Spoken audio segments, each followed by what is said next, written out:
Good afternoon. Welcome back to Bengaluru, India. This is the Fiba Women's Asia Cup, Day 2, and it's the group phase, Group A game between Chinese Taipei and Japan.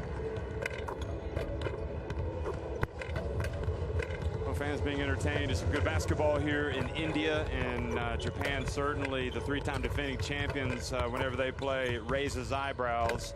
They may just be the team to beat yet again. They were big winners over India. And as we see the wide shot here of the court, you see the Japanese warming up in the red. Chinese Taipei led for much of the game against Korea yesterday, but lost at the end by just 4 points. So we just watched Australia blow open a close game against New Zealand and win convincingly. Now there are 3 left, and starting things off with Japan and Chinese Taipei. So I'm Jeff Taylor, along with Mark Mills. And Mark, it's only one day, but you know what? That was a huge win for Korea over Chinese Taipei yesterday, and now we're wondering if they have it within themselves to put in what would have to be an all-star performance to go out and beat Japan. Yeah, absolutely. The one thing you want to be able to do if you're a Chinese Taipei or the coaching staff, you want to be able to say to them, yeah, we know we lost that game, but my goodness me, did we push Korea really far and really hard, and take that as a real positive from that game. That's, you know, that's where Chinese Taipei need to be. And like you say, they've got a huge game coming up today, against Japan. It's a huge task for them to take on, you know, the 3 times Asia Cup champions. But I think Chinese Taipei will take a lot from that first game. Scrappiness, they were able to really cause Korea problems. Well, we're getting a good look at some of the coaches in the stands, and now we go back here to the court. Tom Hovas in Japan, again wearing the red today. And we couldn't get enough of Akaho. We all know about this player, Ramu Tokashiki, Rui Mishita as well, the point guard. But they're one of these teams that can put any player on the court, and it seems like they get some positive production out of them. Yeah, they rotated really well yesterday, and obviously you mentioned Akaho, 23 points, 75% from behind the arc. What an unbelievably mature performance from a 21-year-old. Probably a big future star for Japanese basketball. But yeah, across the floor, you know, they had Mochikawa 16 points, Nagaoka with a double-double, 10 points, 10 rebounds. But it was that relentless. No matter who they brought in, they brought the tempo, they brought the energy that Japanese basketball thrives from. And you have to hold it in perspective as well, because they beat an Indian team that clearly wasn't going to have a chance to beat the 3-time defending champions. But Tom Hovas makes no apologies. He says, listen, you know, we expect to have a really, really good tournament. Chinese Taipei, you know, they really frustrated Korea yesterday. And again, they led. And again,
Please remain standing for the Olympic music of Team Chinese Taipei.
So familiar rivals going to meet at mid-court and exchange pleasantries. Tom Havas obviously becoming more and more famous, and he knows his counterpart.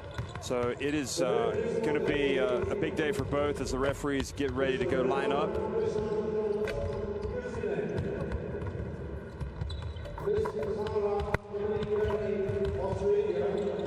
Get a look at our refs here in just a second.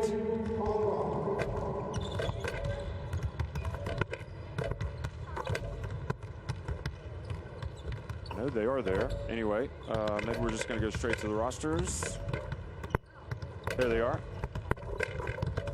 So Ryan Tristan Jones, Sarah Emily Carey, and Yun Chun Yup from New Zealand, Australia, and Hong Kong are doing the game today. And Mark Mills for Japan. We've talked about the roster for Tom Havas. And really just he's blessed with a really talented group, but it's a group that works hard.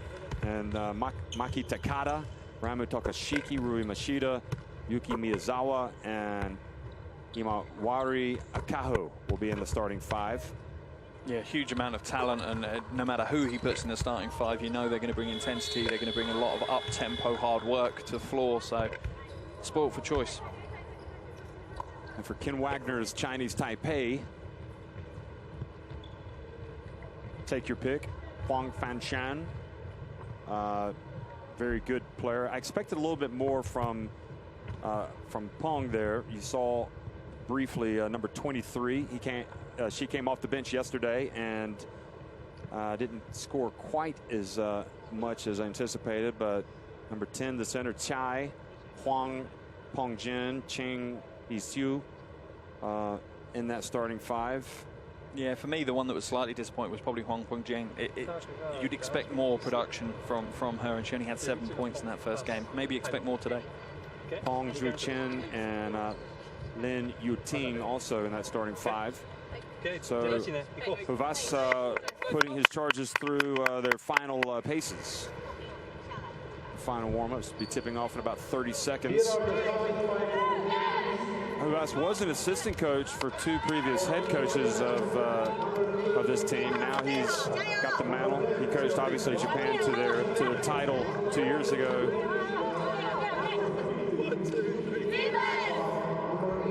And Wagner, I'm guessing, Coach Wagner is going to be hoping that his team can be as disruptive as it was yesterday and perhaps ride their luck. Korea, couldn't quite finish plays yesterday, and Chinese Taipei took full advantage of that.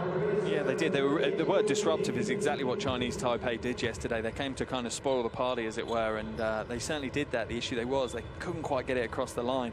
They are, however, facing a different beast in the form of Japan, who really are one of the favourites for the Asia Cup this year.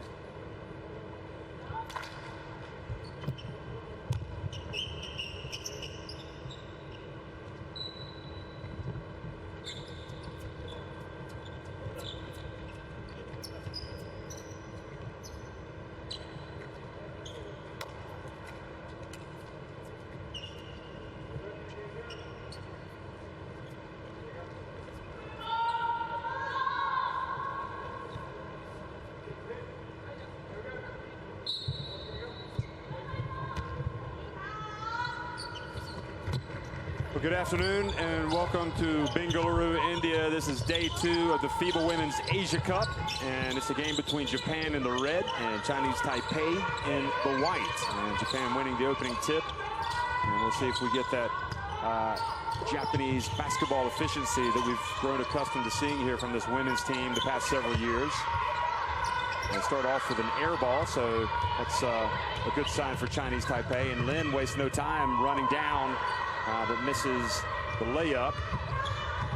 Remember, no Manami Fujioka this summer for Japan. She's out with a sprained ankle. And Akaho loses the ball out of bounds. So they played the last game last night, Japan, and they come out and play the second game today. And, well, maybe wonder, it hasn't been 24 hours Yeah, the extra hours rests will play their part. Maybe not on game day 2, but further down the line. Nice pass down low, and Lin scores with that reverse. Wonderful pass by Chai. Really beautiful vision from the big player, just looking off the post to where she can distribute the ball. And if she can do that for 40 minutes, then maybe Chinese Taipei have the outside chance. Takashiki from the left. And the ball inbounded. And back to Chinese Taipei, and similar to the Korea game, they seem to have that burst of energy. And they come out and starting strong, and then Akaho gets the block from behind. Really positive play so far, though, by Lin Guting. And the great thing you've got is that they're not phased. They've come out, they know that they're underdogs, heavy underdogs, but they're going to take it straight at Japan. And going to the basket's a good way to start the game when you're underdogs.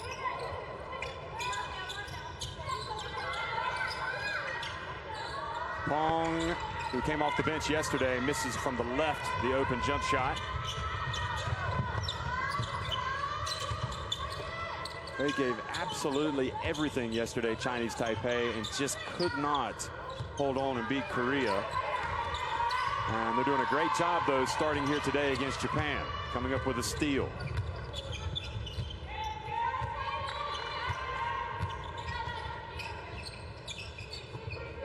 Pong. Where's the number 23? Now Chai, already with 1 assist. And the shot clock down to 4. Chinese Taipei maybe standing around a little bit too much, and they're not going to get a shot off.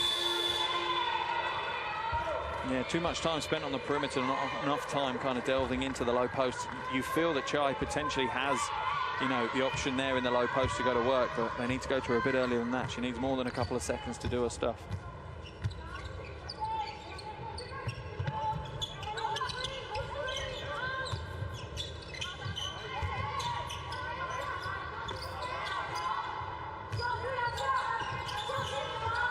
Machida splits the defense, gives the bounce pass, driving in, but missing. And once again, the scrappy defense from Chinese Taipei pays off for them. It really does. They're always in the face, hands in the passing lanes, hands in the dribble zones, and it's paying off so far. It was Miyazawa with a miss.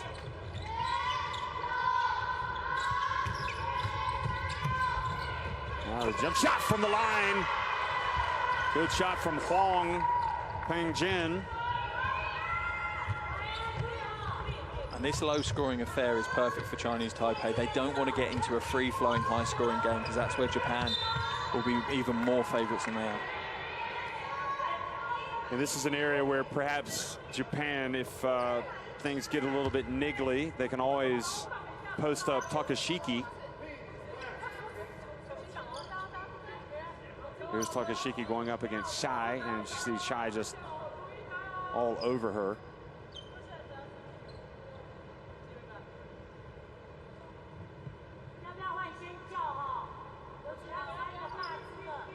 And I think Lin is being told to tuck in her shirt.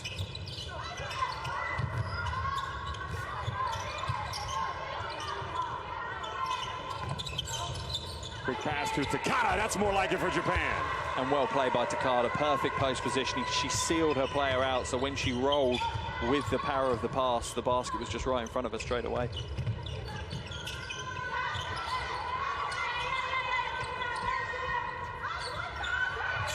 Boy, Lin's out there working.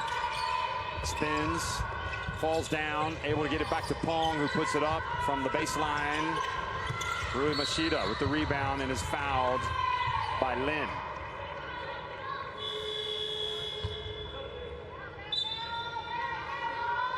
And again, it'd be interesting to see if Coach Wagner, this is something that he's worked on, that he wants to stop that transition with the foul, as we see Takada just sealing her player out and getting the easy two off the glass. But it could be an intentional thing from Coach Wagner. Happy to give up some fouls if we can stop Japan getting into free-flowing transition basketball.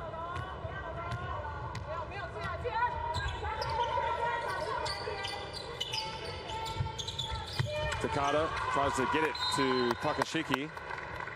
The ball hit out of bounds.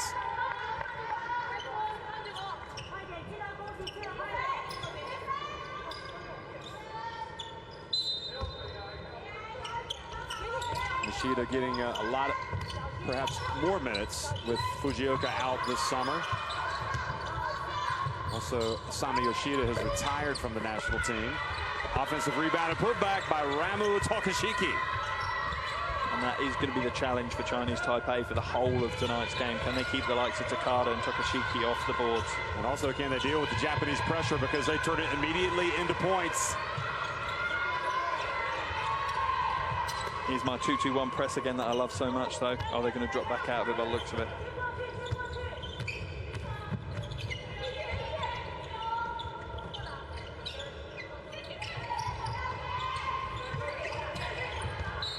And now the ball thrown out of bounds.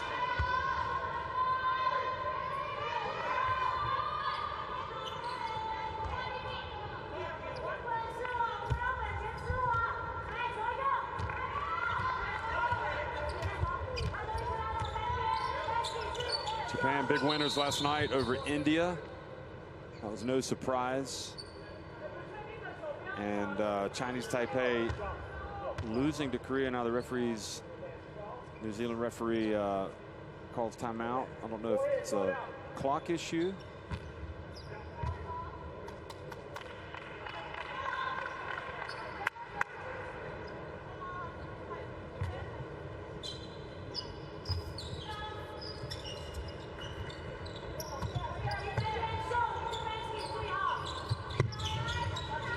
Takashiki takes it all the way, puts it up and in. Well, she's showing signs of having a big game today. Yeah, and when you have that handle and you're that size, that's a really difficult assignment on the defensive end for any player within the Chinese Taipei roster. Pong from the top. Kaho with the rebound. Always looking to pass the ball ahead, and Takada again. And Wagner has to call timeout with Japan taking control of the game. Yeah, and this is the problem. If Chinese Taipei rely on three-pointers, the rebounds are going to be longer, which instantly initiates these fast break plays for Takada to come away and just get an easy two off the glass. What they need to be doing again is getting inside, getting the shots inside, making it drive shots. The worst case scenario is they're going to be close rebounds, which they can then halt the Japanese transitions. 5. Okay. Hey, the one thing we're doing all right, and then we just do whatever. We don't run anything. 他现在要什么？他喊一个方法，对不对？后卫你从后侧翻带过来，让自己带，然后喊打出那个方法，不可以把球丢给你的前锋，这样就没办法跑这个方法了，好不好 And we can't have turnovers and give up. We gave up 2 easy baskets. We can't do that. 不可以失误，一定要赶快快速的，没有本钱失误，好不好 ？OK。那个，不要忘记，其实你们。We were fooled yesterday. Yesterday, it wasn't our fault though. We were watching timeout, and Wagner was talking to Chinese Taipei in what sounded like Chinese. Yeah. He was like he was almost lip syncing for us. I don't know if he was in on the joke. But in fact, it was. I think it was Korean. Yeah, I think so. It was actually it was Korean, and I guess we were getting the sound from the Korean. Yeah. And we knew that he had a translator, so I don't know why we were. Always interesting watching a translation timeout. That basically means you don't have a minute, you have 30 seconds. That's basically what it's saying. Every timeout you've got is 30 seconds because you're having to wait the same amount of time for it to be translated. And yeah, it's a much tougher job, I think.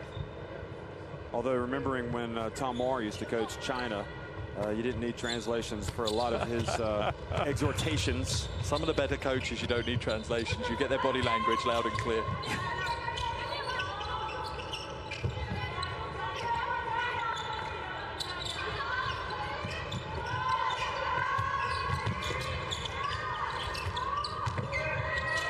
Otakawa in the game, number 14. Shot clock winding down. Takashiki gets the block. She's dominating on both ends of the floor. Look at that.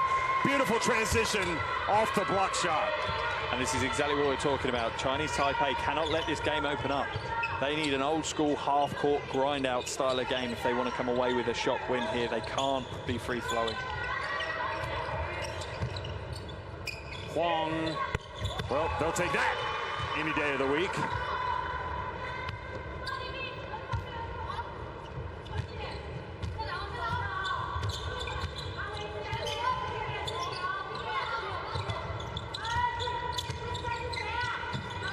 To 2, the points in the paint in favor of Japan. Good defense by Chinese Taipei. Yeah, every single point for Japan being scored in the paint, and you have a feeling that's Coach Hovas, you know, almost dictating the style that they're going to play at the moment, saying, look, let's go at them, let's take it straight to them. Imposing their will on the opponents. Here it is to Takada, and again, kind of a late whistle, but nevertheless, Japan rewarded getting the ball inside. Yeah, and Takada, this is absolute textbook of how to post up. It really is. You're sealing your defender out. There was absolutely no chance for Huan Lin-chen to actually be a defensive force there. And the help side just came a little bit too slow across. And Takada is going to cause them problems all game.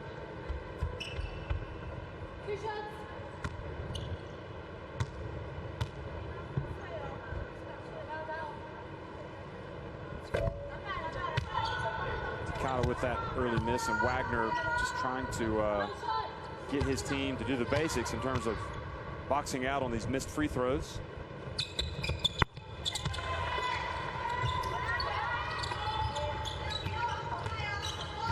Yeah, and the zone press from Japan again, they're just relentless. They're not going to take their foot off the gas at all.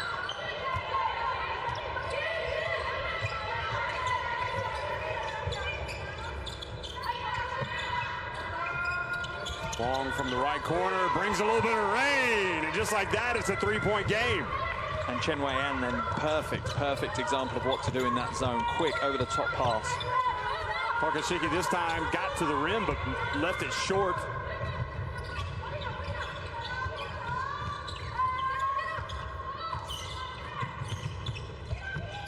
Wong this time tries to go at Japan down low. And an offensive foul has been called.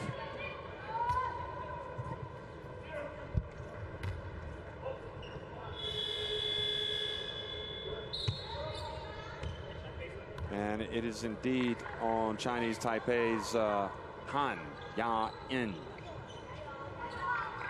This was the three-pointer made by Huang.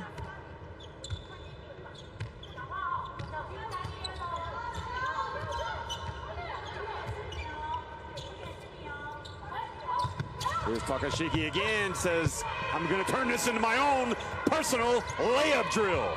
And just a miscommunication on the switch. Both of them followed the cutter rather than staying in the high post with the ball. And yeah, you can't give Takashiki an open lane.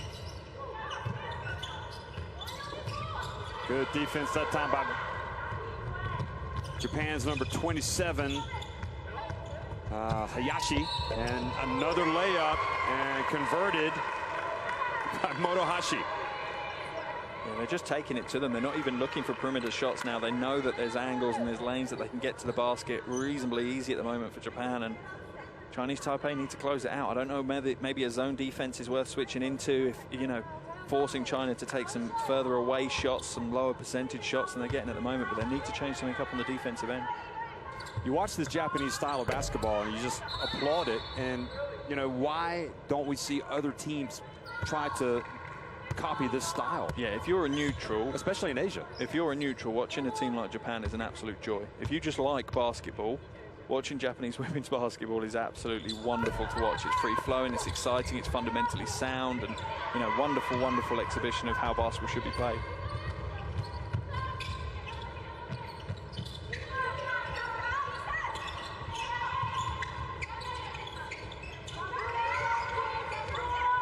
Ju has it, number 77.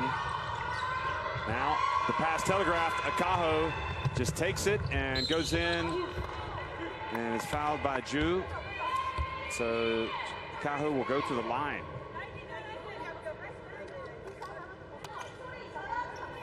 Knowing full well she's going to use the left hand.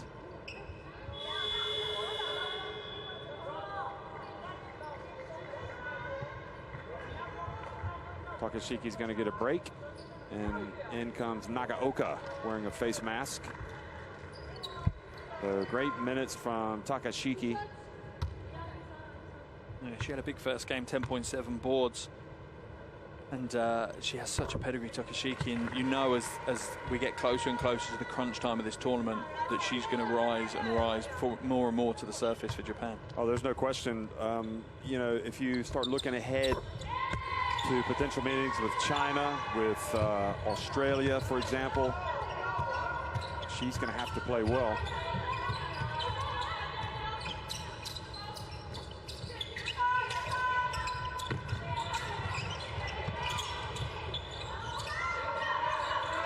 Chen gets it over to Ju, who goes baseline. Beautiful pass. Beautiful finish. That was almost a bit of Japanese medicine serve backs, and then that was beautiful free-flowing team basketball on the offensive end for Chinese Taipei. Finished by Han. Kahu from the corner. Takada gets the rebound. Takada plays a lot bigger than she looks. Yeah, she just uses her smarts and her IQ to get where she needs to be. Look at this. Pulls up and knocks it in. And it's that versatility as well. 1 minute she's in the post, battling hard, sealing out, and the next minute she's at the elbow, just pulling up for a really soft touch jumper.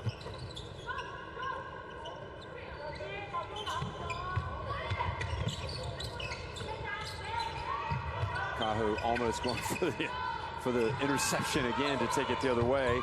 Ju to Chen. Great hustle by Takada.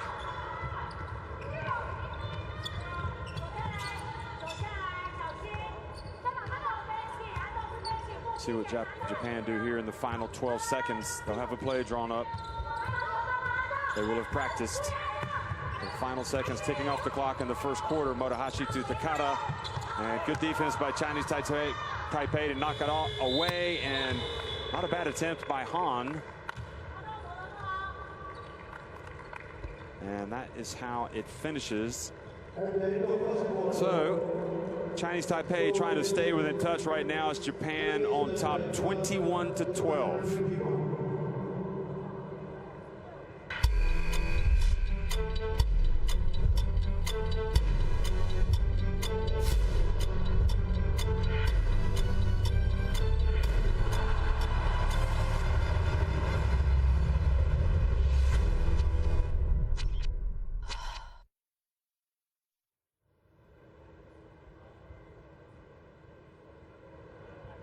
Yeah, and the shooting statistics tell you all you need to know. Japan absolutely deadly from inside. They've attempted 3 3-pointers, haven't hit one, but you know the Takada and Takashiki show is fully on the road at the moment. They're absolutely dominating things inside. Takada 9 points after the first quarter. Takashiki with 8 points and a really strong performance. They've out-rebounded Chinese Taipei 11-5 as well, and that was always going to be the expectation. But for Chinese Taipei, that's something they're going to need to work on.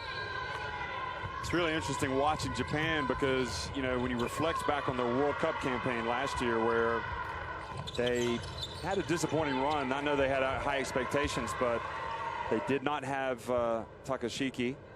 And they lost to China in the qualification to the quarterfinals, 87-81. So clearly Takashiki is a different element for this Japan team.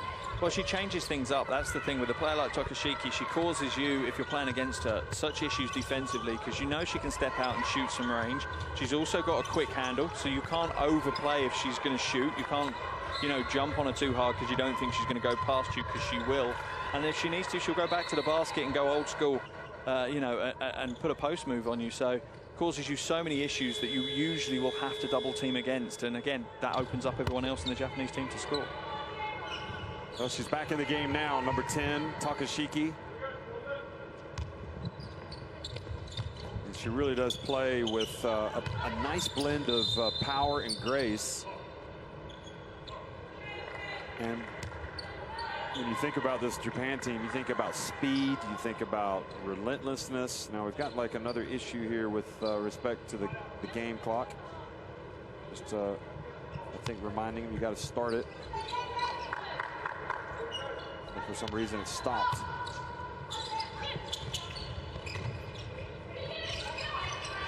Chinese Taipei, they need to start chipping away, and that's the way you do it.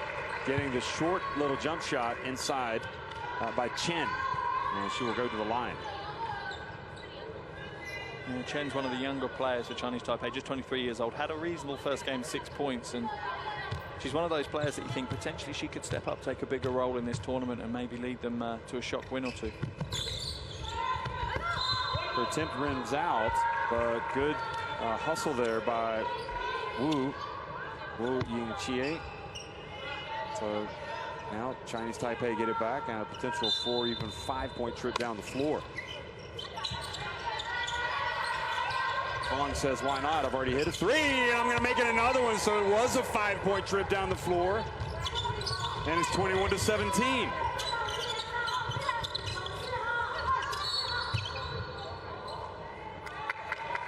Now a hold called on Japan's number 15. And this is exactly what Chinese Taipei will have wanted coming out into this second quarter and coming out with some energy. You know, it's one of those important moments of how you come back and respond. Obviously, they were down by 9. They're only down by 4 now with possession. This could get down to a 1-possession game after this. Here's Wong again. They're going to keep a hand in her face. She has proved she can hit the 3-pointer today. And the foul, Nagaoka.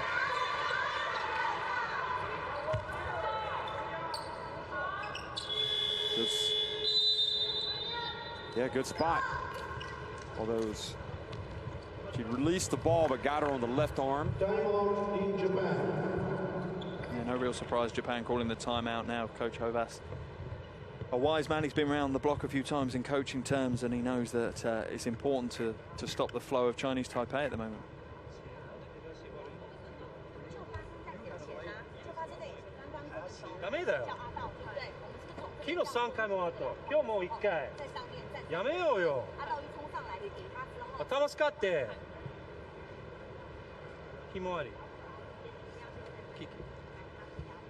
Chinese Taipei riding the strength really of those 3 3-pointers.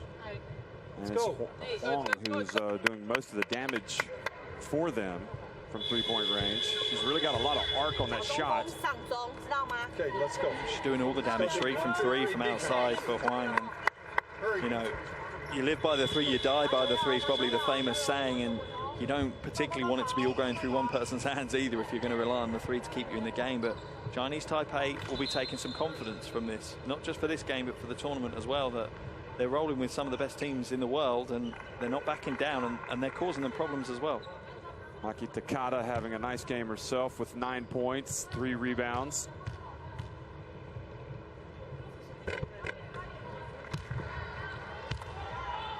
And for Chinese Taipei, this trip to the free throw line that you don't want to spurn, and you got to capitalize. Wu misses the first.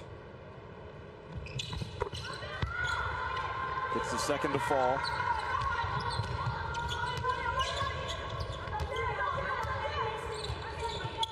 So Chinese Taipei having the better of the exchanges here in the second quarter. Takada for 3.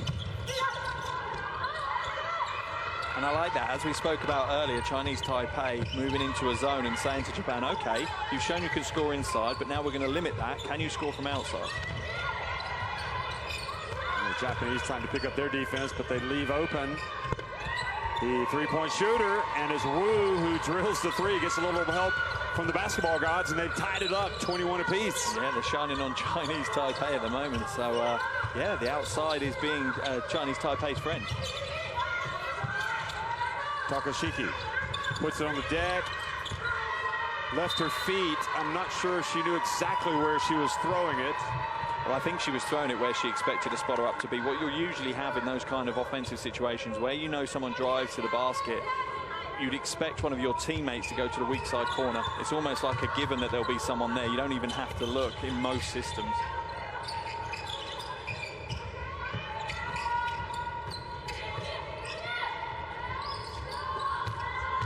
Wong right at the free throw line. That would have put him in front. Motohashi gets it back to Takashiki. What a play. Yeah, what a wonderful pass. Floated perfectly. Absolutely millimeter perfect pass. They will know. Oh, look at this. The response. Beautiful basketball, but not finishing. A little unlucky that time.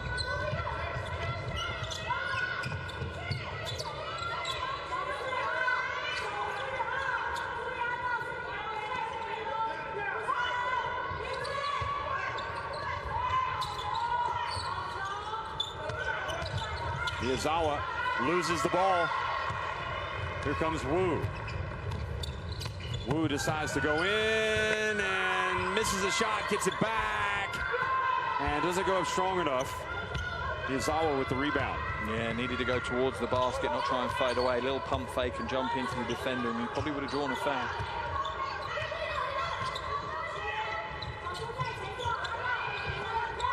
Takashiki from the left. She's not shy about putting up the three. And Japan are struggling against this 2-3 zone. That surprises me. I'd expect them to have some kind of system or change or alteration that they can make to actually break down this 2-3 zone. They've not got the options they've wanted. They've not got the close to the basket shots that they've had so far in this game, and they're not happy to go to the perimeter yet. So the coaching from Coach Wagner is working for Chinese Taipei. Chen takes a little bit of body, puts it up and in. Chinese Taipei proving to be a very difficult team to play against at this FIBA Women's Asia Cup. First it was Korea, who barely beat them by 4, and now they're giving Japan a hard time. And the cut and a block called on Chinese Taipei. Yeah, that was a big collision for both players there, blindsided. I think Chinese Taipei in the keyway. Look at this where, oh no, she was out. She just fell in the keyway. But you got to give her a little bit of space to land. Yeah, you've got, and that's the key. If she'd been maybe 30, 40 centimeters further back, then Takada would have had the chance to actually establish her feet on the ground before. You can't really take a charge while someone's catching the ball in the air. Takada limps out, and you can see that Hovas asked her if she was all right. Now that will be a concern for Japan. Takada is a big piece of the puzzle, and she's at the moment receiving attention and doesn't look very comfortable off the end of the bench for Japan. So Nagaoka comes in. Akahu has her shot blocked.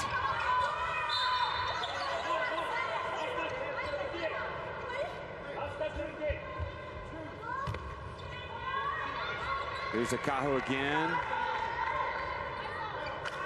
And, well, that's a 50-50 call there. Japan thinking they should have had the ball, but that was a tough one to figure out. Yeah, definitely one you're not envious of the officials to try and work out who has possession. And in a close game like this, every possession is going to count as well. Well, when times get hard, this is when Japan tend to rely on their defense and they force the turnover. And that's the great thing, you know, if you're a team that is just all-out offense and you're trying to outscore someone, when things don't go your way, there is no plan B. But for Japan, there certainly is a plan B. If offense isn't flowing, then that energy that's being expended on offense almost gets doubled down into the defensive side of things.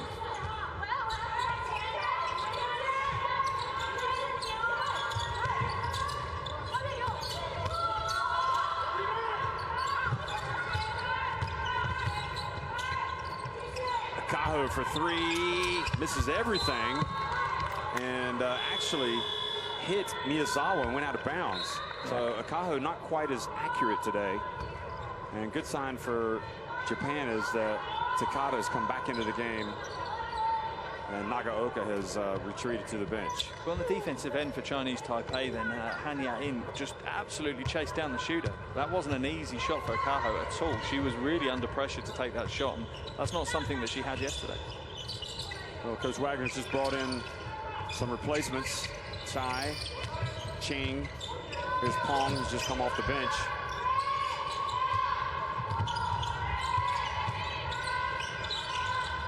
Taking a very difficult shot and making it was Pong. You're going to live with that if you're Hovas in Japan. You just have to tip your hat to her. Yeah, you do. That's just near perfect defense from Machida. So, yeah, you can't really criticize anything. Takada again. Takashiki goes up, gets the ball back. Chinese Taipei look to run. Pong Fanshan. Pong will be 2 in a row. Nope. But then Tsai takes the ball and misses the layup. But the offensive rebound and foul will put Chinese Taipei on the line. And really unusual to see Japan kind of stand around under the boards. But that's what they were doing there. And this is exactly what Chinese Taipei's game plan seems to be for Asia Cup. They just want to disrupt. They want to be in people's faces. They want to change people's games and how they're going to approach the game. So they're doing a wonderful job here at the moment, and they're not going to let go of this first lead that they've got.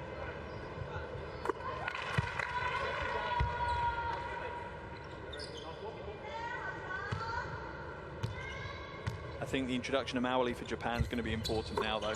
She was a bit of an X factor for Japan yesterday as well, so expect to see a bit of the ball going through her hands and a few hustle plays from her. Yeah, that's Evelyn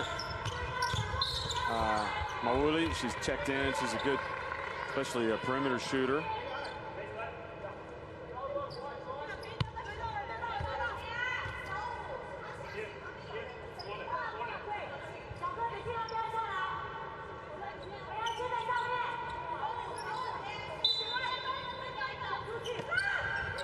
Here she is catching the inbounds pass and gets blocked by Shai.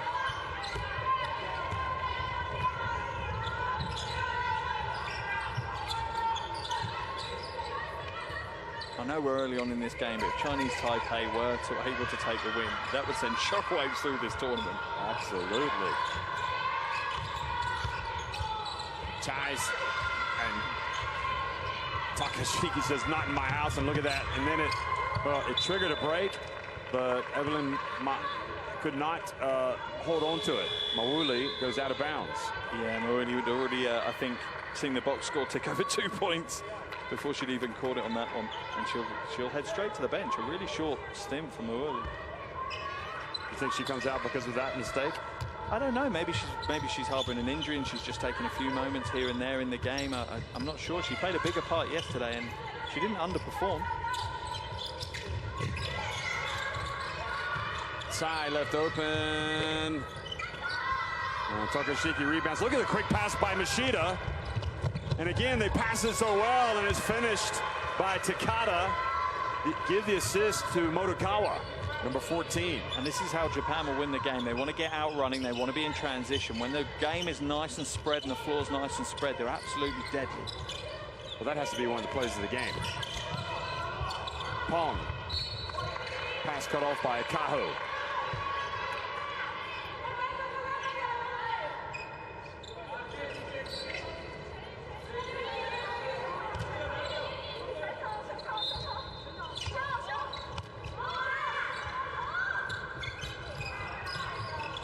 Ching comes out of the scramble, now goes back into the paint. Tsai.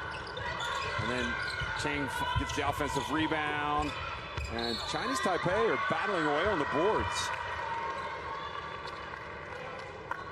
Yeah, they are. They're not settling at all. They're not allowing the Japanese to do their usual boxing out on the boards. They're fighting, they're hustling. Lateral movement from Chinese Taipei is causing the Japanese team issues. And they can continue to do that and keep this level and this energy up, then it could be a long game for Japan.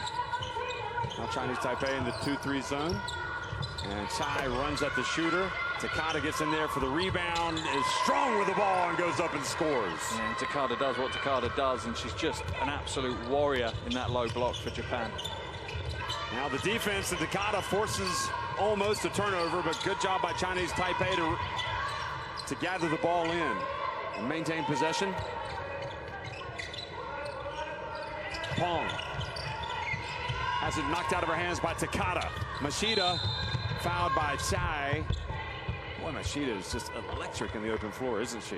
And Chinese to be careful there. You could almost feel the officials' brain whirring. Is that unsportsmanlike? Oh, I think that possibly is an unsportsmanlike foul, if I'm honest. There's no play at the ball. They could go look at it if they wanted. Certainly Takashiki's appealing for it. And we haven't seen them review any unsportsmanlikes, have they? Nope, haven't seen it.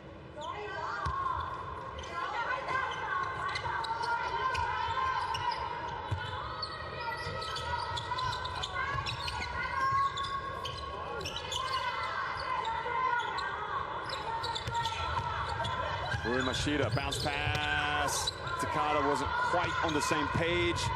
And now Huang Fanshan.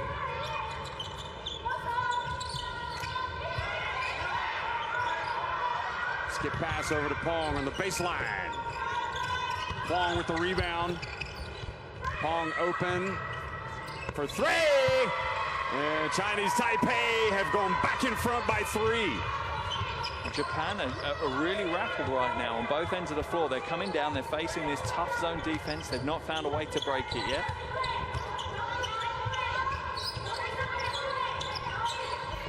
Akahu to Takada, and Huang Fanshan knocked it away. She was surrounded, Takada, by 3 Chinese Taipei players. So they have really done a good job now taking away those inside shots.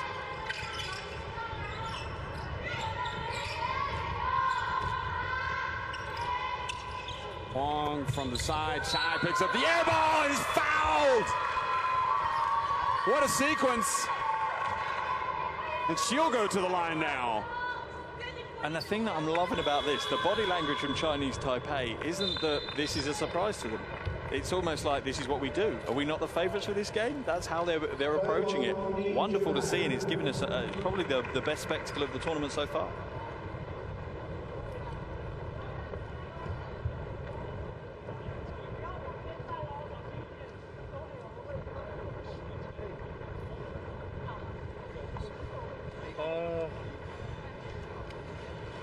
Zone やったら早く攻めて、double stack, double stack, okay, double stack. They drive. 逆サイド止まんないように今ヘルプ寄ってんのにずっとウィングにいたりずっ Well, と this コ will ー be a ナー real にいるから chess match now for 逆サイド動かない Hovas, と whose team was in control at the end of the first quarter. You know, you go back, and it was 21 to 12, and they have been outscored 20 to 6 in this quarter. That is some great play, and it's all down to the great play by Chinese Taipei. I mean, you got to tip your hat to this team. You know, some teams would lose a game like yesterday and just be emotionally spent. Falling to Korea, that was a game they really looked like they could win. They believed they could win, and really Huang rather with those 9 points just ran out of steam against Korea. And the thing you've got is all of this is coming from their defensive end.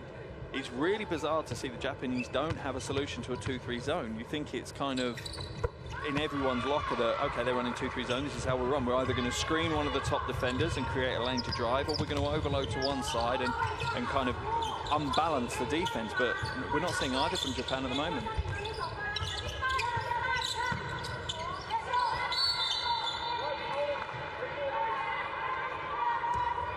Is that a foul on Pong for a hold? Yeah, it is. Takada was flashing through, and Pong thought she was going to end up being the only one defending her in the low post, and she thought, may as well give up the foul earlier than later.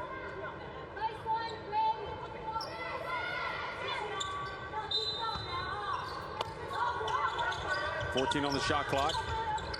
Machida open, but misses everything. Ball goes right to Pong.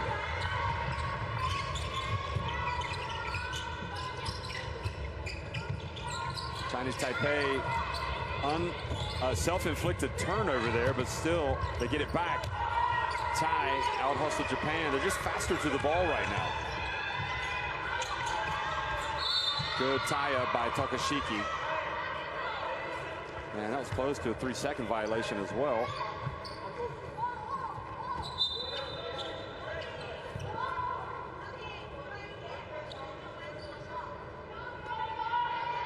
You can see Coach Hovas is a little rattled as well, starting to talk to the officials table. Usually really cool, calm and collected. And you can tell Chinese Taipei have certainly got to him.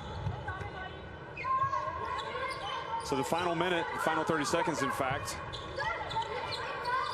And can Chinese Taipei get a stop and maybe add to their lead?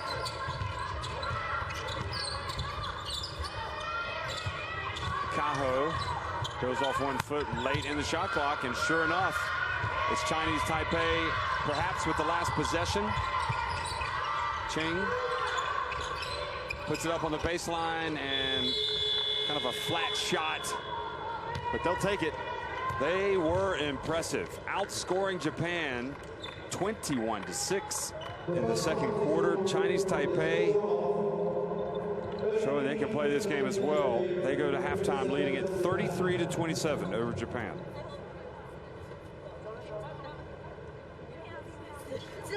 I'm looking at the shooting stats there, and that's exactly what the Chinese Taipei defense has done. It said, shoot the 3 over, score, and we dare you. You showed early on that you could score inside. Now you're going to have to score from outside. And Japan have completely struggled to find anything from outside. And when they have shot the ball, Chinese Taipei have scooped up the rebounds. You know, they're leading the rebounding battle against what is a very impressive rebounding side in Japan. Well, it's certainly the most unexpected halftime score. That's all the defensive stats there. Chinese Taipei, I mean, the biggest thing for me is that they were able to get over yesterday's setback, come out, fall behind. You know, could have easily, you might have expected them to fold their tent, go home, and they only came out so incredibly strong in the second quarter to take the lead. And they have to be thinking right now, we've got an opportunity to pull off the upset of the tournament. Yeah, absolutely they have. And what I'd love to do, I'm sure there's some statisticians out there. When was the last time that Japan were held to 6 points in a quarter? I think you're probably going to have to go back a fair long way before they became the powerhouse that they are now, I'd imagine. And if Chinese Taipei, the key is, can Chinese Taipei keep this defense locking Japan down? Can they dictate the terms of the game like they have in that second quarter? If they can, then we could be in for a massive upset. Well, 33-27, Chinese Taipei on top of Japan at halftime. We'll be right back.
shot clock was about to expire, he scored with effectively an alley-oop finish.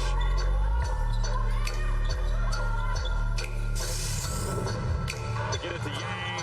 He gets it into paint, pulls it back. Will it be another one? Yes, it will! Right at the end of the first half, Lee drills back-to-back three-pointers.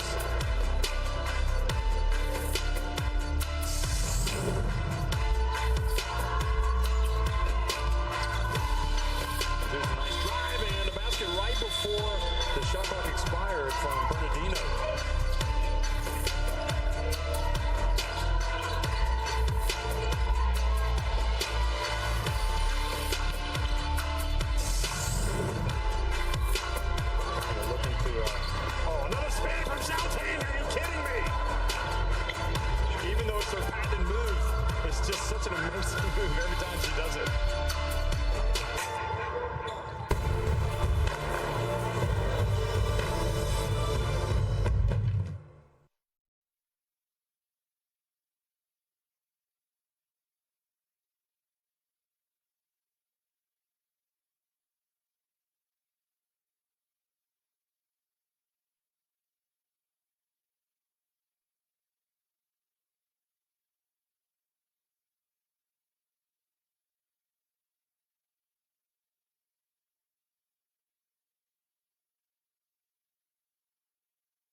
Maki Takada with 13 points, 4 rebounds, but Japan right now trailing 33-27 at halftime against Chinese Taipei. Japan really got on top of India early last night and rolled to a big victory, but this Chinese Taipei team, despite having to bounce back from a difficult loss to Korea, one game they lost by 4 points, have come back strong indeed. I mean, they even fell behind in the first quarter, down 9 points at the end of one, and just really came out and played well in the second quarter, outscoring Japan 21-6. And Huang has rained some three-pointers. She's hit 3 and has 9 points. But it's been an overall collective team effort for Chinese Taipei. Yeah, it certainly has. Very impressive performance, and a couple of things just dragging out of the stats through the half-time. Japan have 14 points in the fast break. They've only got 27 points overall. It just shows how reliant they've been on their transition basketball. And when they've got stuck in the half court, they've really struggled, specifically since Chinese Taipei have moved to this 2-3 zone. And I'm sure that's what Coach Hovas has spent most of that locker room chat talking about. How are we going to break, or how are we going to score against this 2-3 zone? You've also got to love the effort off the bench from Chinese Taipei. 19 of their 33 have come from the bench, whereas Japan have only had 2 points coming from their bench. Well, Chinese Taipei have not reached the podium of a FIBA Women's Asia Cup since 2005. So they would like nothing more than to end that drought.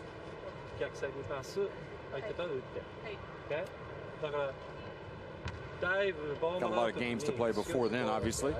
Yeah, long way to go, but if they could get the win today, wow. Well, if they get the win today, you know, they're potentially in position. They would be in position to go ahead and clinch first place in this group and go straight to the semifinals, because Japan would go up against Korea, and you know, it gets into point differential potentially. Yeah, really. But if you get nice and complicated. No, actually, sorry. If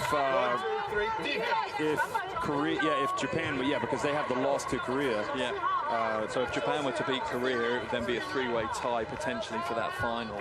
But if Korea, but this also could pave the way for Korea to clinch that first spot. Absolutely. It makes it a really exciting third day.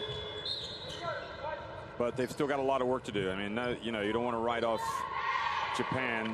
They will try to refocus and get after this team. They're only down 6 points, but clearly a lot of that momentum, most of the momentum with Chinese Taipei in the second quarter, and they are going to start things off here in the second half.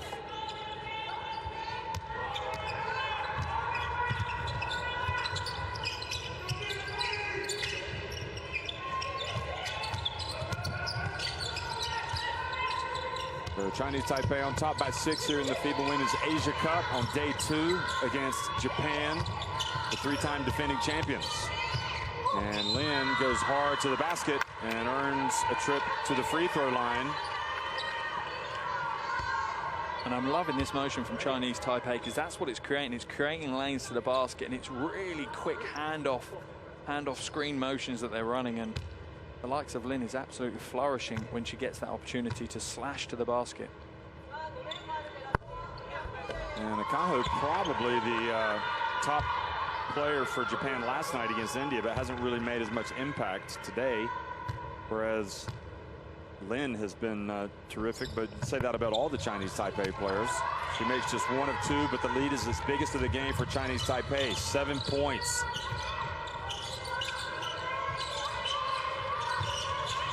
Takashiki turns and draws the foul.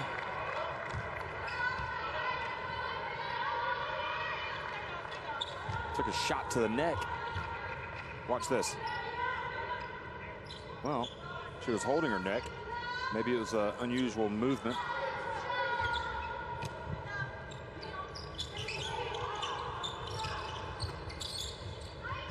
And Miyazawa comes out and hits the 3-pointer. See if that loosens things up for Japan. And that's exactly what Coach Vassala wanted. He wanted to bury that demon that they haven't hit the threes, and doing it straight away. That's going to really ease things for Japan into this third quarter.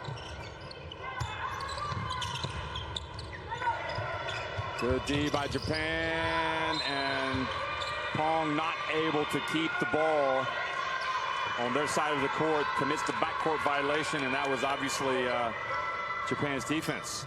And it's interesting that Chinese Taipei coming out into the second half have switched back to a man-to-man defense, which Japan found it easy to score against, whereas they struggled against the zone. I understand mixing it up. You don't want to become complacent and, you know, enable Japan to work out a solution, but strange to change things when they're working. That's now 9 turnovers on Chinese Taipei, and Takashiki has a path to the basket, but missed the layup. Nevertheless, Japan stay after it. Takada out on the baseline, or just in front of the arc, rather, excuse me.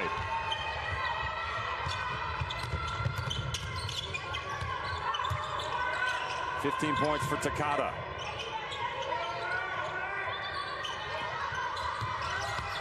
Lin again swatted by Akaho. Now here's Machida on the break. Watch her, she's a wizard. She gets it over to Miyazawa. Good!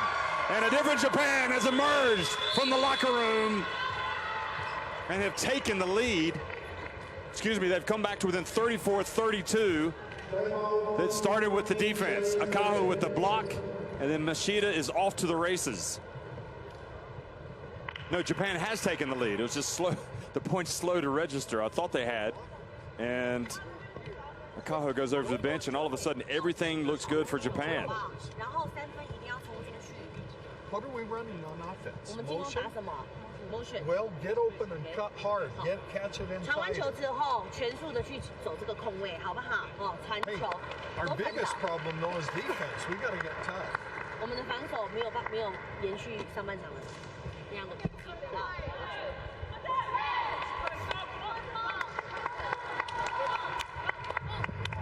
For me, the biggest problem they've got is they've moved away from the zone that was completely crippling the Japanese offense, gone to man, and they've just been picked apart and opened up at will by the Japanese again.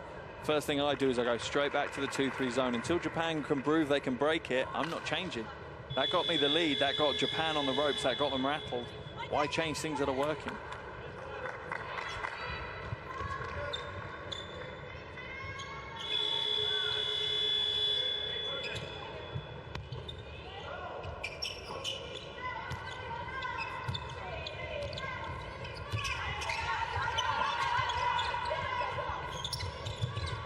Well, coming out of a timeout that they called, Chinese Taipei looking to slow down this Japan team all of a sudden. Lin, her pass intercepted by Rui Machida. Once again, she's like a bullet out of a gun. 3-on-2 break, hands it to Takashiki. And a couple of times now, Takashiki hasn't finished like we're accustomed to seeing. Chai certainly has done a good job defensively against Takashiki in this game. She's made sure that she stayed with her. She's put body on her when she needs to put body on her, and she's been able to get hands into that position. When bigs bring the ball up, if you can get your hand in the right place, you can often strip it away, just exactly like Chai did there. And there's Chai knocking it out of bounds. So a little bit of extra effort from Chai. And we heard Wagner talking about we got to get tougher on defense.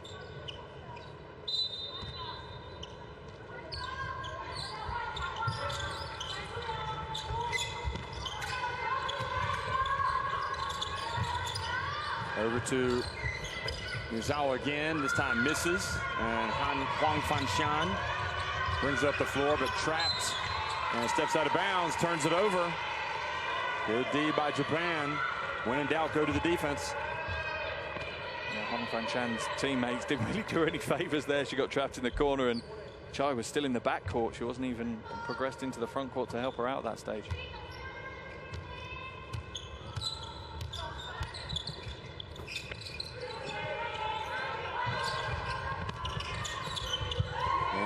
Drive and another layup for Japan. Akaho is not working from deep. Take it inside.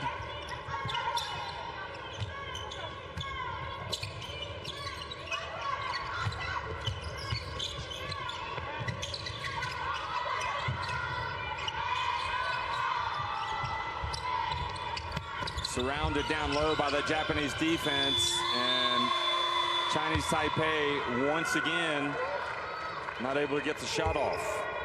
To be honest, you have to look at Huang Pinzhen and say she was quite lucky she didn't get called for a 3-second violation. She seemed to be in there for almost half the shot clock. Well, Coach Wagner just fed up with what he's watching on the court. He is going to bring in 5 new players. Well, that sends a statement to the 5 players that are leaving the floor. That really is one of those big statements a coach can make.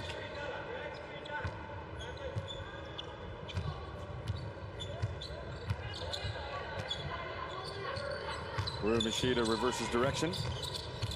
Kaho, Takada. Machida dumps it to Takashiki, and she's going to make that one every time.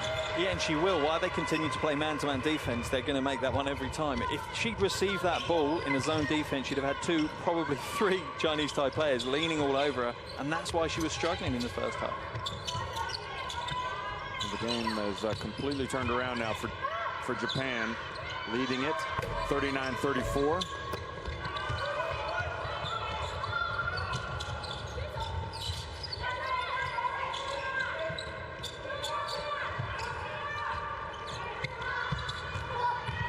Takashiki goes strong and draws the foul.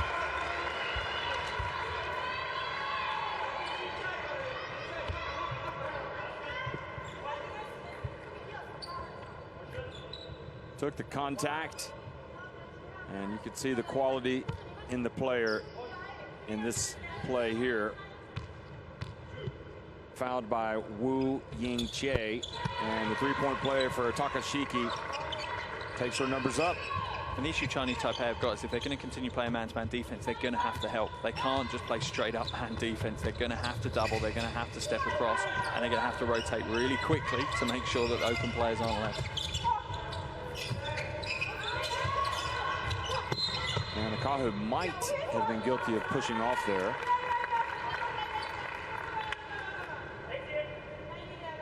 Watch Akahu holding, well, just kind of wrapped up Han Ya-in.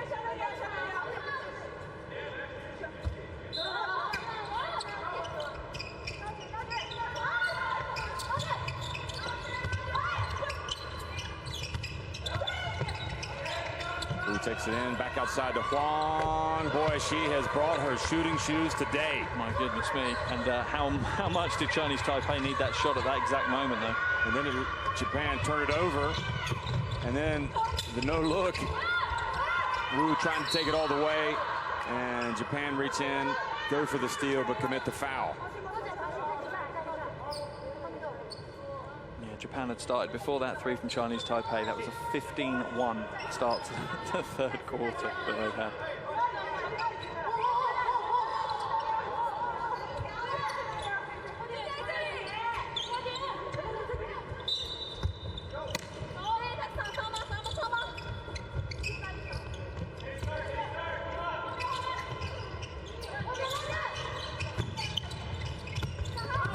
Penetration, but the swat and a foul called on Miyazawa.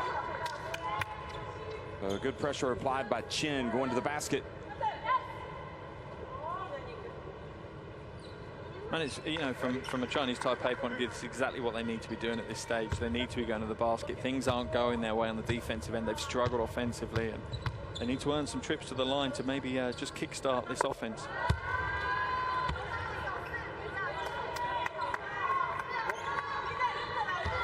Well, they are not a team that goes away quietly. They might kind of lose the initiative, but then they come battling back.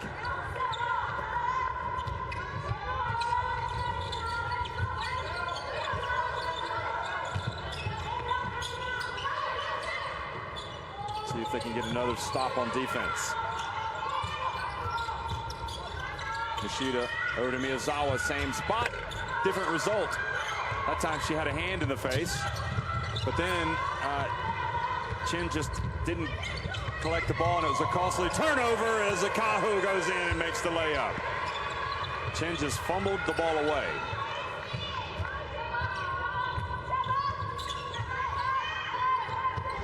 Takes it back to a 5-point lead, and Japan now with 16 points off of the Chinese Taipei turnovers.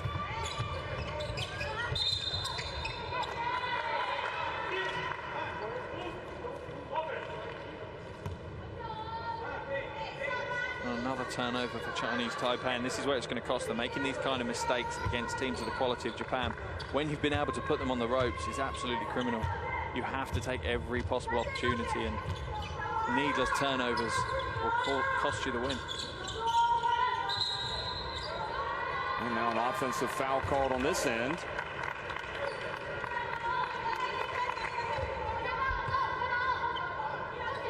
I was looking at I'm not sure they actually got the right foul the last time, because I looked up at the scoreboard to see who it was on, and they gave Nagaoka her second foul for Japan. She wasn't even on the court, and they didn't give it to Chinese Taipei. So I'm not sure the scores table got that one right. And now they've given that foul to Machida.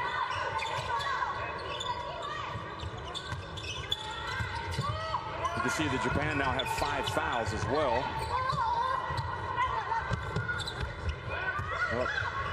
Miyazawa up to Machida, bounce pass.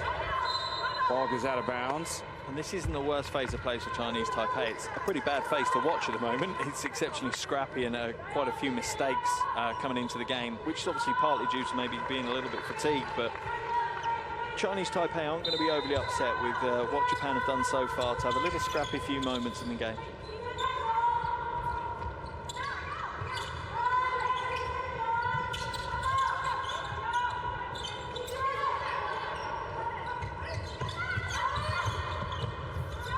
Well, good patience, but missing was Japan's Motohashi. Now Huang. Well, if that had gone in, I just would have gotten up and gone home. She's made everything. Yeah, first miss from outside. Motohashi. And the foul called.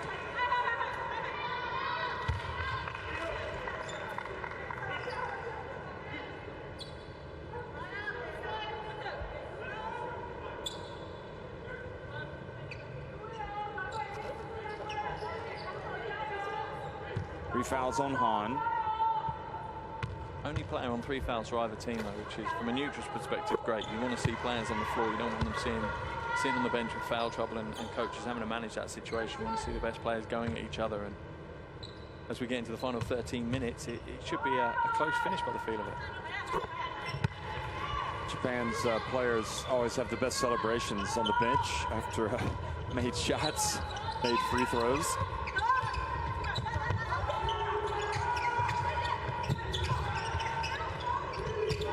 Woo. Takada quickly to the middle of the floor. Motohashi puts it up and in.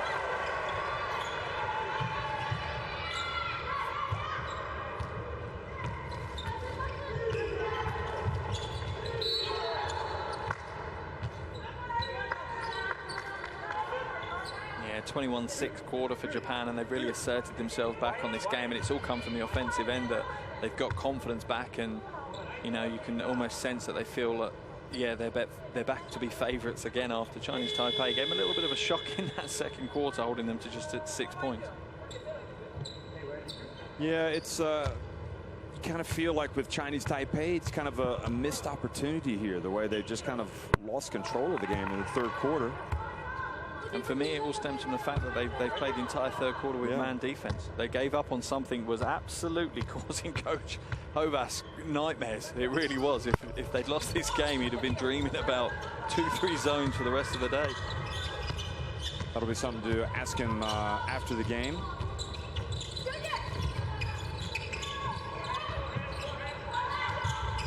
Miyazawa, she hit that critical three-pointer that really kind of shifted the momentum, and now she takes the pass from Takashiki. She has been terrific. Just not sure when Coach Wagner is going to switch back to this zone, because that's what's causing them the problems. They're giving up such high percentage shots. Motohashi avoids the defense, makes the pass, but not corralled by Takada. Now Chinese Taipei go the other way.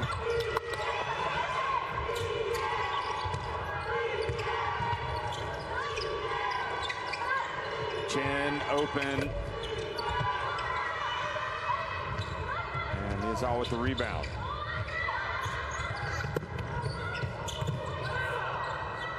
Motohashi scrapping away, but it's Ju that comes up. with the basketball.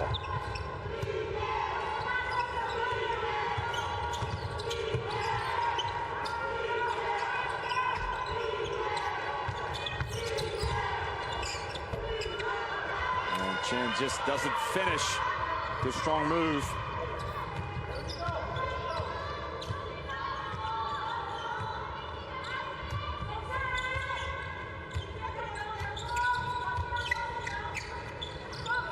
Again, Takashiki turns provider, and Takada gratefully receives it.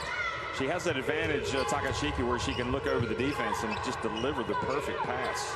Yeah, and it's such a key skill for big players these days, not only to be able to step out and shoot the ball, but to raise your IQ and have that vision to make the killer pass. Finally, scoring to end a little bit of a drought was Ching.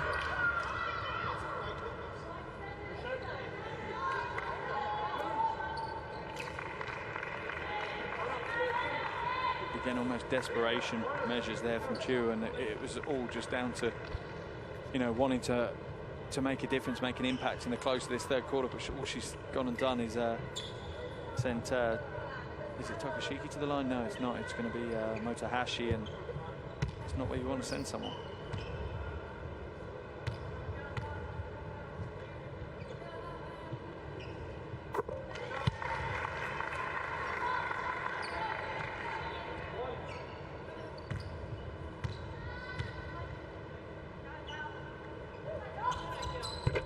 Motohashi makes both, and Japan extend their lead to 12.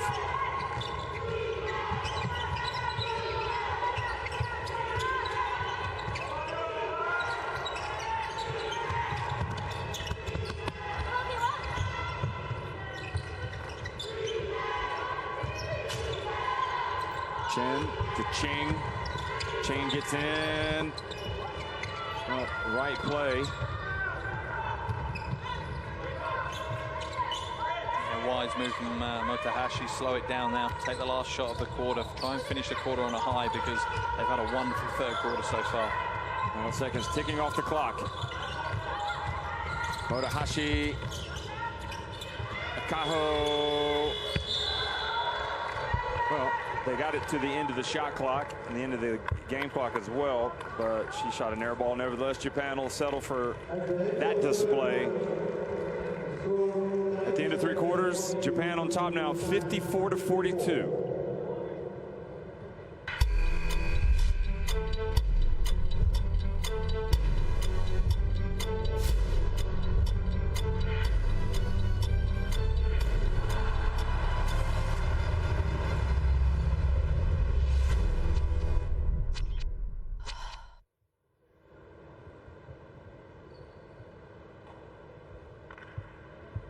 Yeah, and looking at the shooting stats, again, Japan still not shooting well from outside. They scored 27 points in that quarter, absolutely dominated on the offensive end. However, they only hit 1 3-pointer in that quarter. That first one from Miyazawa. They opened the quarter up for 9.5 minutes, all of their points. And when a team scores 27 points, when they score 27 points in a quarter, you'd expect a fair few of them have come from behind the arc to get to that number. And it just shows how dominant they are and how easy they're finding it against this Chinese Taipei defense at the moment. But if they go back to a 2-3, you think that'll cause more problems? I mean, I'm guessing that Wagner probably thought, okay, we've gone to a 2-3. They're going to prepare to face a 2-3. Now we'll go back to a man-to-man. Which I fully understand, and I thought exactly the same as you, and I thought he'd have then swapped back after a couple of minutes. I thought what you do is you flash out for 2 minutes, players forget what they've been told in the locker room on how to break a 2-3, and then you jump back to the 2-3 that's been working. For me, I was always of the mindset as a coach, if it ain't broke, don't try to fix it. Right. The 2-3 was working. It was limiting what Japan were doing. And it's one of those where you say, look, prove that you can beat this, and then we'll change. But Japan haven't proved they can shoot the ball yet. They've not shown that they can shoot the ball well today from outside. Zhu Lehman of China, the coach. Perhaps checking the Fiba website. Yeah, that's what he's doing. Checking the official website here. Yeah. Rich with information. Yeah. He's diving into the box scores. FIBA.basketball/women's Asia Cup. And back to Machida. Sorry, Fiba.basketball/Women's Asia Cup /2019. Into Takada again, and there they go. And the lead just continues to grow now for Japan. Not sure why we were thinking that Japan were in danger of losing this game. They have had it by the scruff of the neck here in the second half. Feels slightly foolish. And Takada with the swat. The issue you've got now is Japan have got that impetus. They've got that momentum. They almost feel like they're playing basketball downhill now.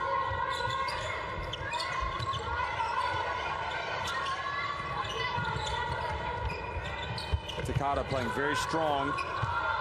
Bats the ball into the hands of Huang Fanchan. So Chinese Taipei have swapped now to a zone, but they swapped to a 3-2 zone, which is really strange because that's the zone I'd use if the other team was shooting well from outside, not if they were scoring all their points in the paint.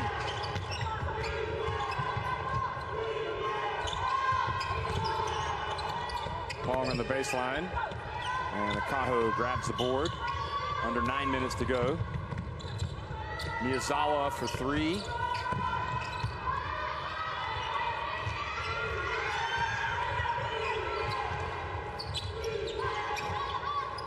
Chinese Taipei still have enough for me in the tank to make a difference in this game and potentially cause the upset. But that change is going to have to happen soon. Well, they almost lose it, and they do lose it. Miyazawa now in the open floor. 3-on-2 break. Machida, well, made one pass too many. Could have just shot the jump shot. Huang Fanchan gets it off to Ching, but the shooting touch is now just kind of gone for the team in white. Staring at a 14-point deficit with less than 8 minutes to go. Nagaoka, what a pass to Akaho! And Akaho will go to the line as well. Yeah, no, absolutely wonderful play. Good read, good slice to the basket. That's caused the problems for Chinese Taipei. And again, I sound like a broken record, but it's not a problem they'd have if they had three players along that baseline. They'd just step in and block the cut. You know, you'd bump the cutter, and there's no way that she'd have that open shot. So much better from Akaho now.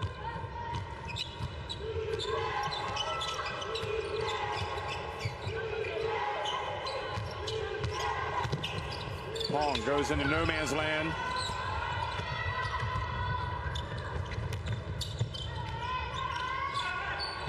Huang very slow getting back, and Takada misses, but Nagaoka had the ball. And the New Zealand referee signals a jump ball situation, and possession arrow favors Chinese Taipei.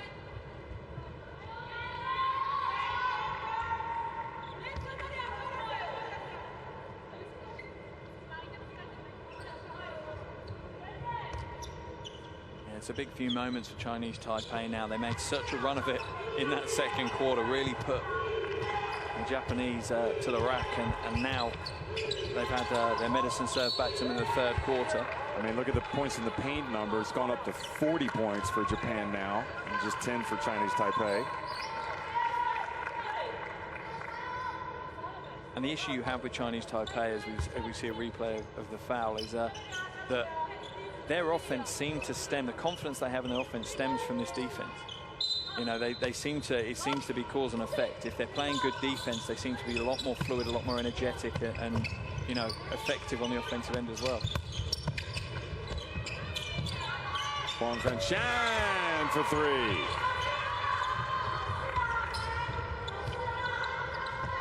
First points of the game for Huang Fanchan as well.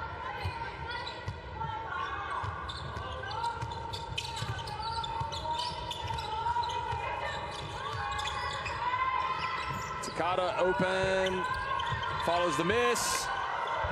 Miyazawa there for the offensive rebound and putback. Well, she might just be the MVP in this second half for Japan, especially the way she set the tone with that three-pointer. Japan now with 11 second chance points as well, 13 for Chinese Taipei. Oh, nice bank shot Wow, old school hook comes out of the closet.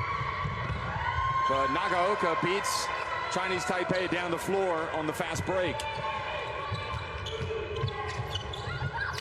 And now losing it was Huang Pingchen. And for me now, if Coach Wagner wants a chance of getting back into this game, he needs to call a timeout. His team are looking absolutely downtrodden on the floor at the moment. They look beaten up, and they don't really look like they feel they have a chance of getting back into this one. It's kind of a last roll of the dice if I'm Coach Wagner now. Call the timeout, try and change some things up, and see if you can push back into this game. well, they've fallen behind by 16 points.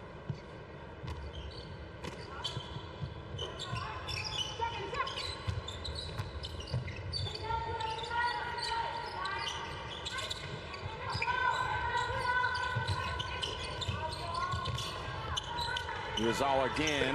Wow, she's got the three-point stroke today. 3 of 7 now for Miyazawa and 15 points. And this is what Japan do to you. You just don't know where they're going to hurt you from. So much talent throughout the roster.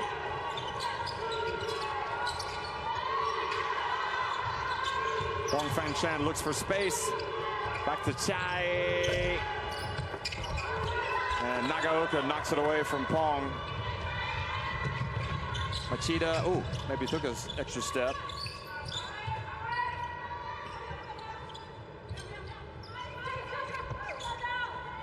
Nagaoka from the right. Just get it to Miyazawa and let her put it up.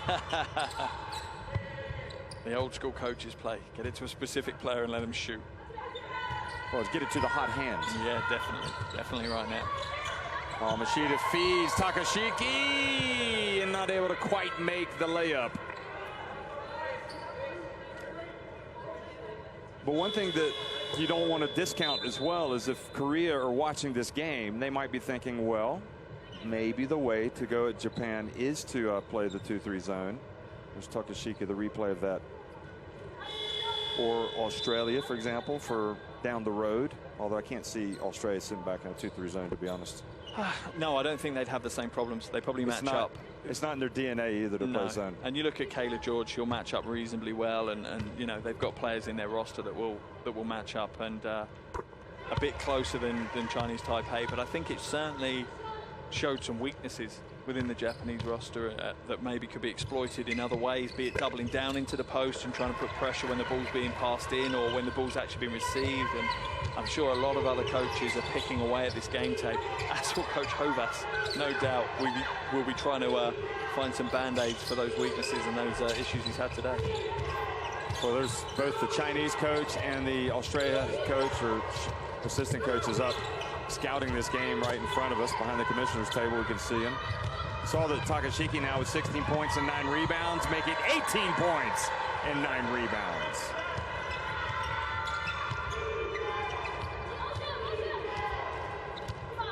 And I think Wagner knows the opportunity is gone now for Chinese Taipei.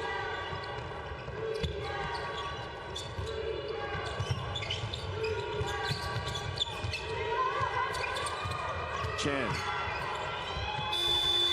got it up, gets the ball back. Now Ju doesn't really look for her shot too much. Ju, nice bounce pass, and Huang missed the layup.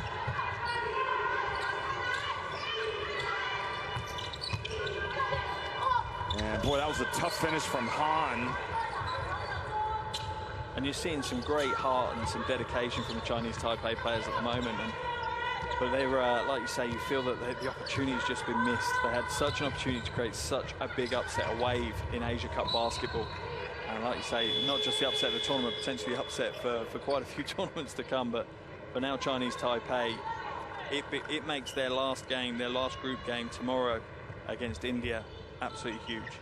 As much as they enter that big favourites, they can't afford to lose that. That would, you know, effectively end their Asia Cup chances.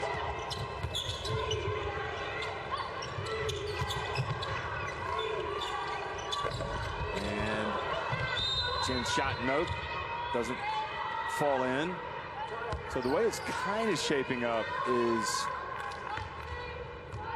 Chinese Taipei, if they end up finishing third, Oh, look at that, wrapping up Takashiki, and Takashiki has enough of that. If they end up finishing third, they would go up against the second place team from the other group, which is likely to be, well, you got Australia, you got New Zealand, China. So it's going to be either Australia or China. Well, likely to be, yeah. Three-pointer's good. Getting in on the act is Hayashi, Saki Hayashi.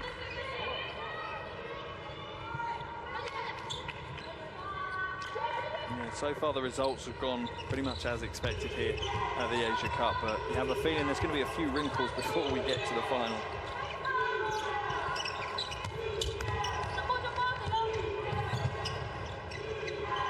Well, we thought this one might be a wrinkle at halftime, but Japan brought out the ironing board and just smoothed over those wrinkles. Yeah, they did very much like China did to New Zealand yesterday. They did. You know, it was almost it's almost a mirror of that game that, you know, New Zealand was scrappy and tough and fighting hard in that first half, and then just the quality really rose to the top in the second half, and it's the same has happened here. Japan have really shown their quality and the depth in their roster as well in the second half.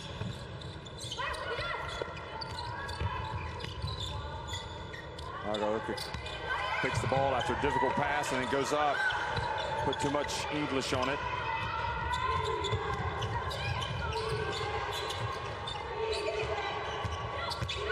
Chinese Taipei get the shot attempt from Chen. So they've got some ability, Chinese Taipei. They're dangerous. You feel like that's the case.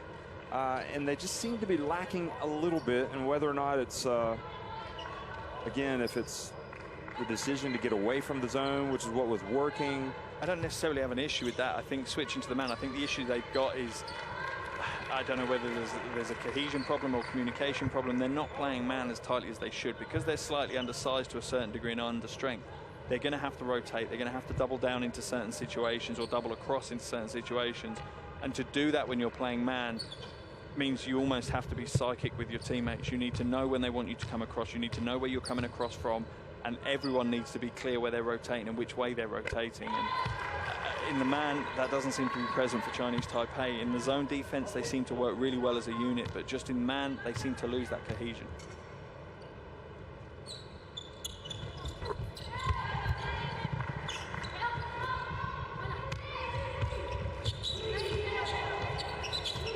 Under 2 minutes to go. And Japan putting the finishing touches on an interesting win. One in which they were definitely challenged, but you never look at it. You never know that, rather, by looking at the scoreboard. Up 75-49. Again, just like China had to overcome a first half of struggles to beat New Zealand, it's the same exact thing for Japan against Chinese Taipei.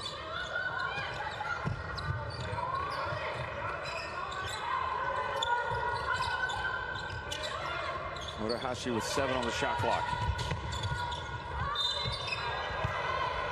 Wong commits the foul, so free throws now. And I wonder what Tom Hovas will make, the Japan coach, of this performance. I'll be honest, I think I'd be quite concerned. Yeah. Even though you've come out, you know, with another big win and it's a box ticked and you move on to the next one, you know, as favourites to take the group. You see the little free throw celebrations on the Japanese Takashiki bench. icing down already. Yeah, for me, I'd be worried. There's been severe weaknesses and flaws shown within the Japanese offense that maybe other teams are going to exploit. I'd be, you know, me and my assistants will be working hard into the early hours to find some corrections to that, and be working over the team.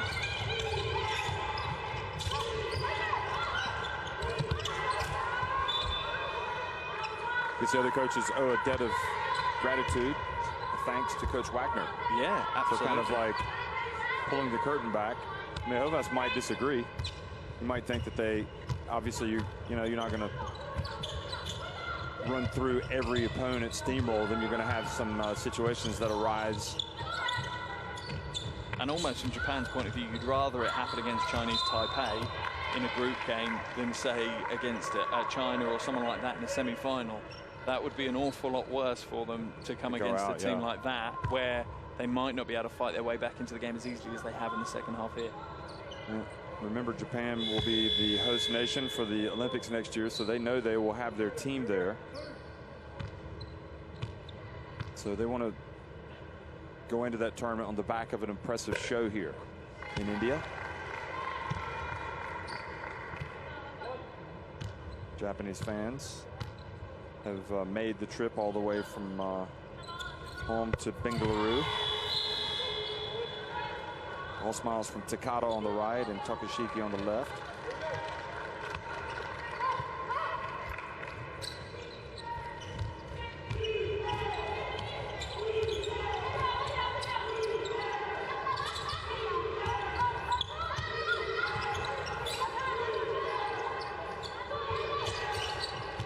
And for Chinese Taipei, it is a case of getting ready to play India. Here's Japan diving on the floor, trying to get the basketball. That'll go down well. Floor burn. It's a scar of being a true basketball player. If you come out of a game without a little bit of hardwood burn, then you've not really played a game of basketball for me. Maybe that was all I could offer my teams, though. Maybe that was why it was important to me. I didn't really bring much else to the table. Only 17.8 seconds left, and a timeout has been called by Chinese Taipei. Not sure why. Presume he has a very special play that he wants to just practice. Okay.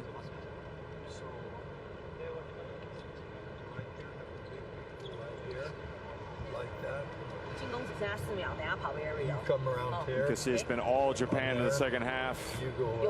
51 second half points to just 16 for Chinese Taipei. And then you follow and 林娟，你是要站这吗？你要站这吗？好，对，你跑这个，这样拉过来，拿到球就进去。最後まで、最後まで。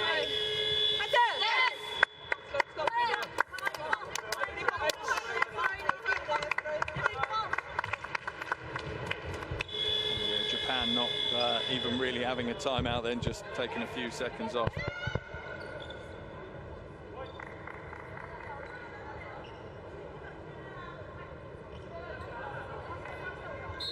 Interestingly enough, Watanabe will get her first seconds of the game with 17.8 to go.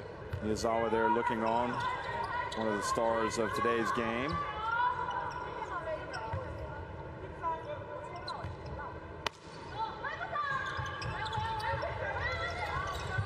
Wong, not sure.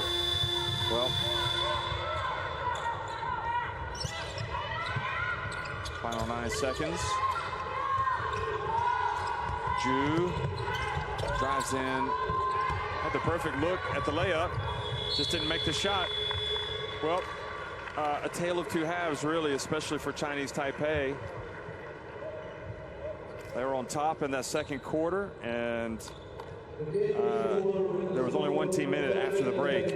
Japan pulled away, winning it 78-49.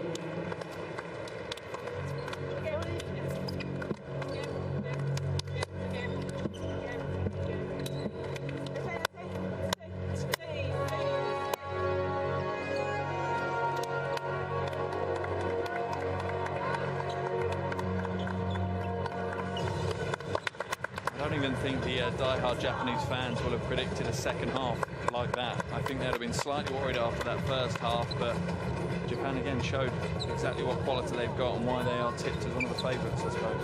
Well, we were already going through our own minds what the implications would be. I know we were getting overexcited. We were getting overexcited for about Chinese Taipei. Potential points differential, figuring into breaking the tie, but Japan in the end, it was all about, well, they did a good job with the line as well. 16 of 19, 25 of 40 inside the arc. They had the 4 3-pointers.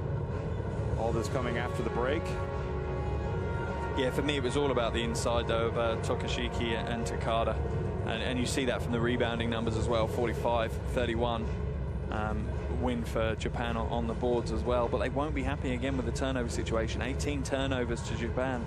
They're not a team that are known to give up the ball so easily.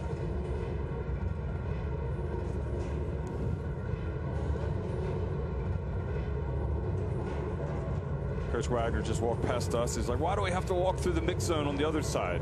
we can get to our locker rooms quicker, but that's just the way it goes. Takada with the 19 points. Takashiki had her double-double. She finished with 11 rebounds. Yeah, 19 points as well for Takashiki.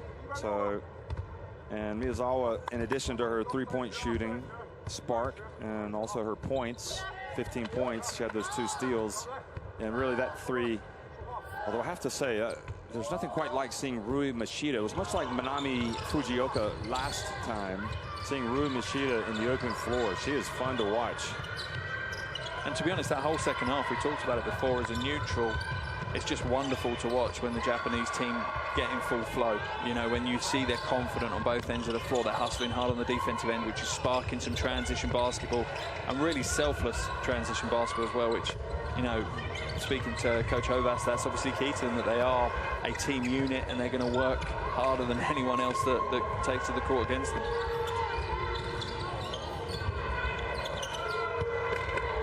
Takada just keeps moving from strength to strength for Japan. And Takashiki looks like she's fitting in nicely again, having missed a couple of years with the national team.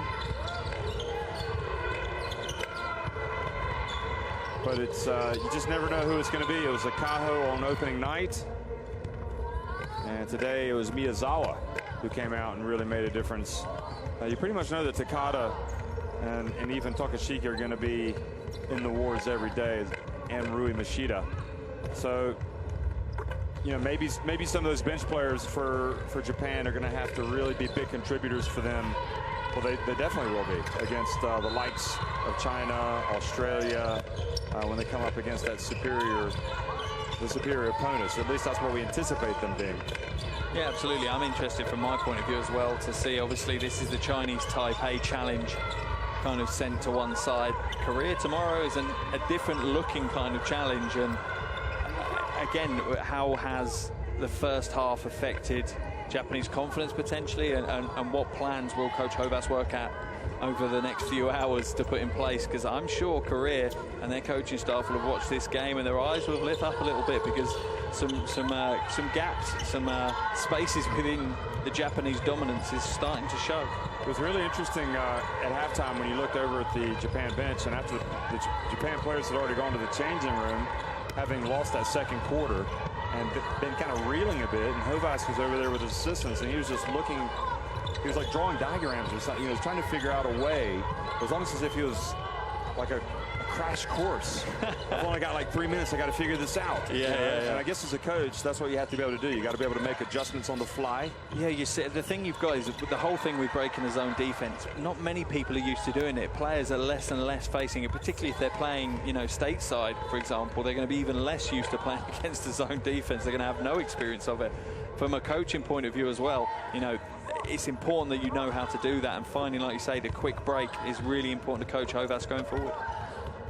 So we've watched Australia blow out New Zealand, and Japan come from behind at halftime to win handsomely over Chinese Taipei. Next up will be Philippines-China before we watch the night's last game, India against Korea.